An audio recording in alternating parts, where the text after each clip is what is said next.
The year was 1977. The world was in the grip of the Cold War, a period of intense geopolitical tension between the Eastern Bloc, led by the Soviet Union, and the Western Bloc, led by the United States and its NATO allies. This era was marked by espionage, covert operations, and a constant threat of nuclear warfare. The Cold War cast a long, chilling shadow across the globe. Nations were on edge, the balance of power was delicate. Every move was scrutinized.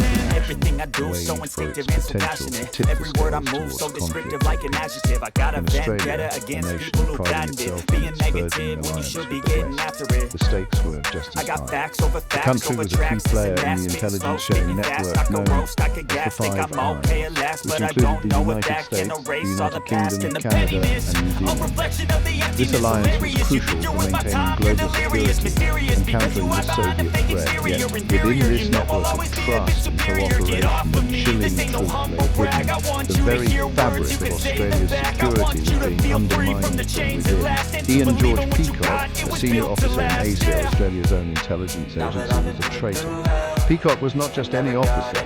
He held a position of significant influence and access to sensitive information. His role was to protect the nation, but he chose a path of betrayal.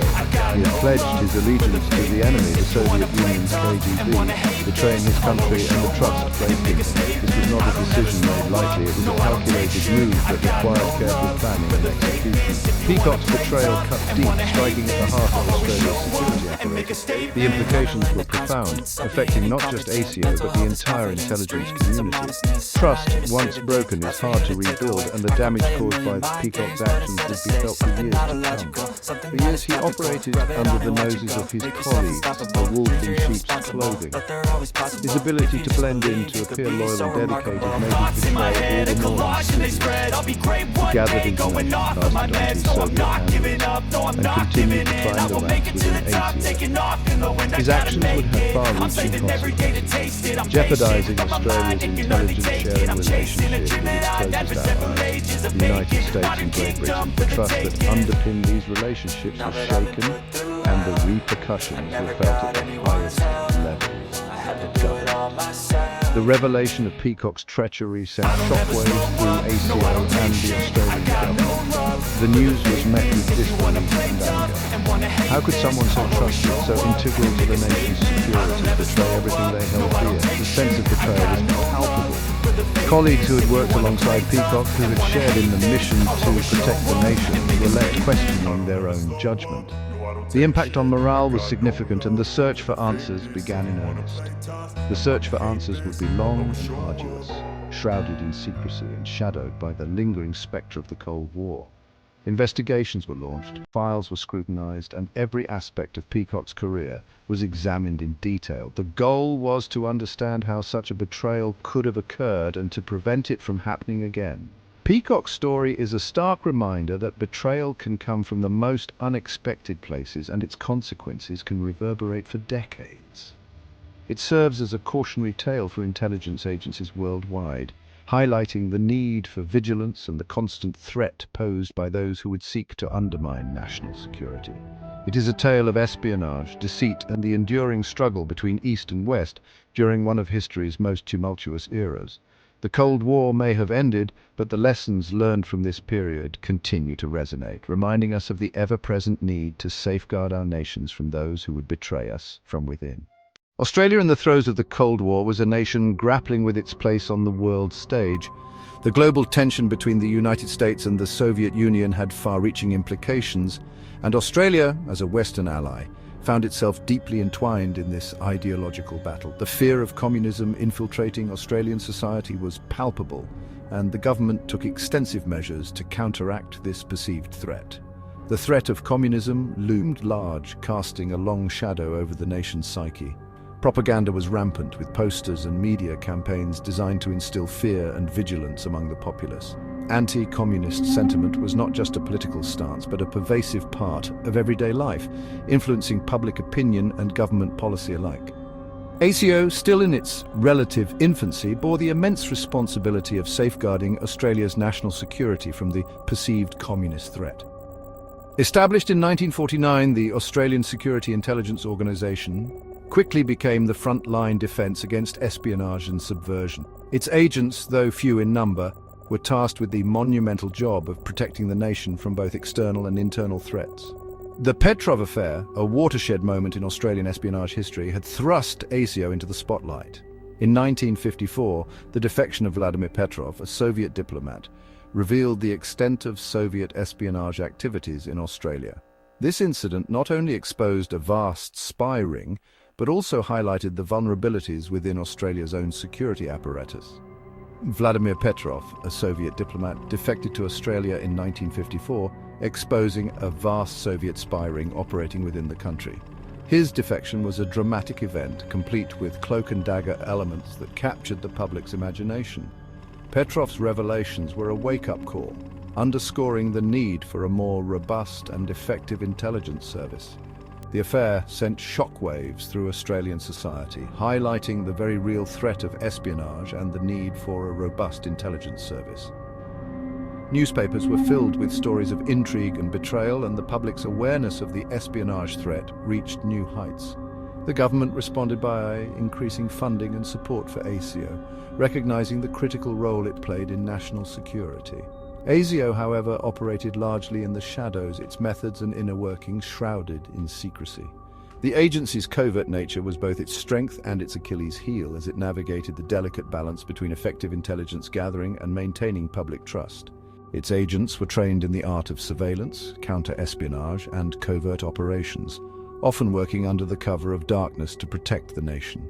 The organization's early directors were notoriously tight-lipped, preferring to operate away from the glare of public scrutiny.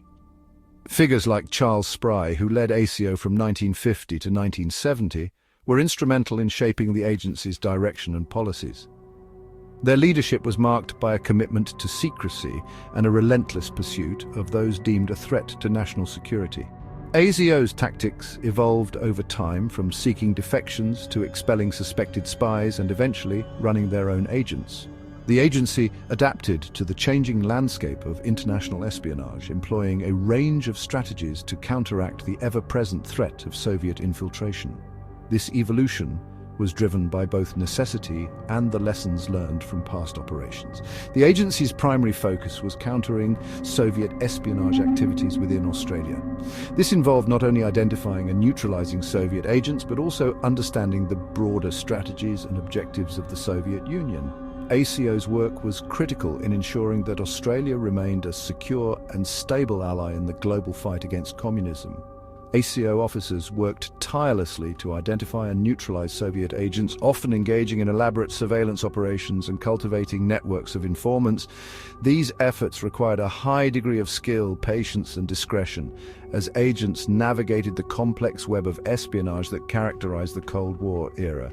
Their work was often dangerous and fraught with uncertainty, but it was essential to the nation's security. The stakes were high, and the pressure to succeed was immense. Failure was not an option, as the consequences of a successful espionage operation by the Soviets could be devastating. ASIO agents operated under constant stress, knowing that their actions could have far-reaching implications for national security and international relations. It was against this backdrop of Cold War paranoia and clandestine operations that Ian George Peacock began his career in intelligence, a career that would take a sinister turn. Peacock's journey through the murky world of espionage was marked by intrigue, danger, and a series of events that would ultimately define his legacy. His story is a testament to the complexities and challenges faced by those who operated in the shadows during one of the most tumultuous periods in modern history. Ian George Peacock was, to all appearances, a model ASIO officer. He was the epitome of dedication and professionalism, a man who seemed to embody the very principles upon which the organization was founded.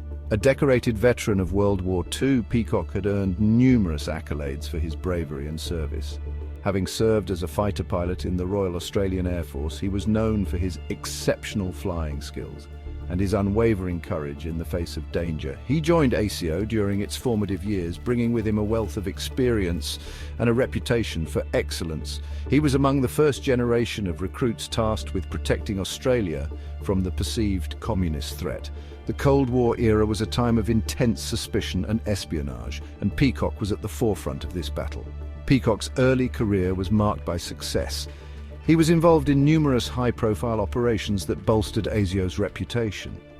He quickly rose through the ranks, earning a reputation as a skilled and dedicated operative. His colleagues admired his work ethic and his ability to remain calm under pressure. He served in various roles within ASIO, including a stint in Rome, where he honed his espionage skills in the heart of Cold War intrigue. Rome was a hotbed of espionage activity, and Peacock thrived in this environment, gathering crucial intelligence and navigating the complex web of international spies. Upon his return to Australia, Peacock was assigned to ASIO's New South Wales headquarters. Here he continued to excel, taking on more responsibilities and becoming a key figure in the organisation. He was well liked by his colleagues, described as personable, intelligent, and a keen golfer. His ability to connect with people made him an effective leader and a trusted friend. He was, by all accounts, living a seemingly normal life, blending seamlessly into the fabric of Australian society. He attended social gatherings, played golf, and was an active member of his community. However, beneath the veneer of normalcy lay a dark secret. Peacock's outward appearance of stability and loyalty masked a hidden life of deception. Peacock was living a double life, one of loyalty to his country and another of treachery and deceit. His actions were a stark contrast to the values he publicly upheld. He had, for reasons that remain shrouded in mystery, chosen to betray his oath to Australia and pledge his allegiance to the KGB. This betrayal was not just a professional failure, but a personal one, as it shattered the trust of those who had believed in him. The reasons behind his actions remain a topic of speculation and intrigue, adding to the enigmatic legacy of Ian George Peacock. By the mid-1970s, a sense of disillusionment had begun to creep into Peacock's outlook. ASIO was undergoing a period of significant transformation. The old guard, men like Peacock, who had cut their teeth during the early years of the Cold War, were being replaced by a new breed of university-educated officers. Peacock, despite his experience and service, saw his career stagnate. He felt passed over for promotions, his contributions overlooked. The once respected veteran now felt like a relic of a bygone era, his skills and expertise no longer valued. This sense of frustration and resentment festered within Peacock, creating a dangerous vulnerability. He felt betrayed by the organization to which he had dedicated his life. It was in this moment of weakness that the KGB, ever vigilant for opportunities to exploit Western intelligence services, made their move. The KGB approached Peacock with an offer to betray his country in exchange for financial reward and the promise of recognition for his talents. Peacock, consumed by resentment and blinded by greed, made the fateful decision to accept. Every betrayal begins with a single step, often shrouded in secrecy and cloaked in deception. In the world of espionage, these steps are calculated, deliberate, and sometimes inevitable. The story of Ian George Peacock is no different. His journey from a trusted colleague to a traitor is a cautionary tale, a stark reminder of the thin line between loyalty and treachery. As we delve deeper into his actions, we uncover the intricate web of motives, pressures, and vulnerabilities that led him down this perilous path. What drives a man to betray his own? The answers lie in the shadows of his past, waiting to be brought to light.